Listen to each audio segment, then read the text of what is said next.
নো পাৰ্কিঙত ৰখাই থোৱা আছিল এখন বাহন আৰু সেই বাহনখন আঁতৰাবলৈ আৰক্ষীয়ে নিৰ্দেশনা প্ৰদান কৰিছিল আৰু নিৰ্দেশনা প্ৰদান কৰাৰ পাছতে সেই বাহনখনত থকা উদণ্ড চালকজনে সংঘটিত কৰিলে এক ভয়ংকৰ ঘটনা বাহনে খুন্দিয়াই হত্যা কৰিলে আৰক্ষী জোৱানজনক এই মুহূৰ্তত এটা ব্ৰেকিং নিউজ আমি জনাই আছো এজন আৰক্ষী জোৱানৰ প্ৰাণ কাঢ়িছে এজন উদণ্ড যুৱকে আৰু উদণ্ড যুৱকজনে গাড়ীৰে খুন্দিয়াই গাড়ীয়ে চেপি প্ৰাণ কাঢ়িলে এগৰাকী আৰক্ষী জোৱানৰ এই মুহূৰ্তত সবিস্তাৰে লৈ আহিব বিচাৰিছো আপোনালোকৰ বাবে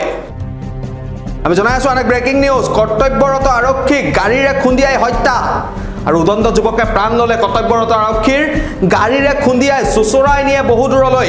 নো পাৰ্কিঙত থোৱা বাহন আঁতৰাবলৈ কোৱাৰ বাবে সংঘটিত কৰিলে এই কাণ্ড আৰু মৃত আৰক্ষী জোৱানজনৰ নাম সন্দীপ বুলি জানিব পৰা হৈছে বয়স প্ৰায় 30 বছৰ সুৰাসক্ত অৱস্থাত আছিল বাহনখনৰ চালকজন আৰু বৰ্তমান পলাতক অৱস্থাত আছে চালকজন আৰক্ষীয়ে জব্দ কৰিছে দুৰ্ঘটনা সংঘটিত কৰা বাহনখন আৰু ৰাজধানী নতুন দিল্লীত সংঘটিত হৈছে এই ঘটনা আমি পুনৰবাৰ জনাইছো নো পাৰ্কিঙত থোৱা বাহন আঁতৰাবলৈ কোৱাৰ বাবে এজন উদণ্ড যুৱকে সংঘটিত কৰিলে এই ঘটনা সুৰাসক্ত অৱস্থাত থকা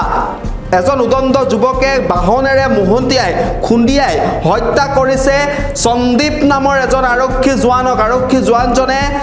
যুৱকজনক কৈছিল যে নো পাৰ্কিঙত গাড়ীখন থব নালাগে গাড়ীখন ইয়াৰ পৰা আঁতৰাই দিব লাগে আৰু তেতিয়াই সেই সুৰাসক্ত উদণ্ড যুৱকজনে নিজ গাড়ীখনেই খুন্দিয়াই বহু দূৰলৈ চুচৰাই নিয়ে আৰক্ষী জোৱানজনক আৰু আৰক্ষী জোৱানজনে প্ৰাণ হেৰুৱায় নতুন দিল্লীত এই ঘটনা সংঘটিত হৈছে আৰু আৰক্ষীয়ে ইতিমধ্যে জব্দ কৰিছে দুৰ্ঘটনা সংঘটিত হোৱা বাহনখন আৰু যুৱকজন যিজন যুৱকে এই ঘটনা সংঘটিত কৰিছিল সেই যুৱকজন সুৰাসক্ত অৱস্থাত আছিল আৰু যুৱকজন এতিয়াও পলাতক অৱস্থাত আছে বুলি জানিব পৰা গৈছে আৰক্ষীয়ে কেৱল দুৰ্ঘটনা সংঘটিত কৰা বাহনখন জব্দ কৰিছে আৰু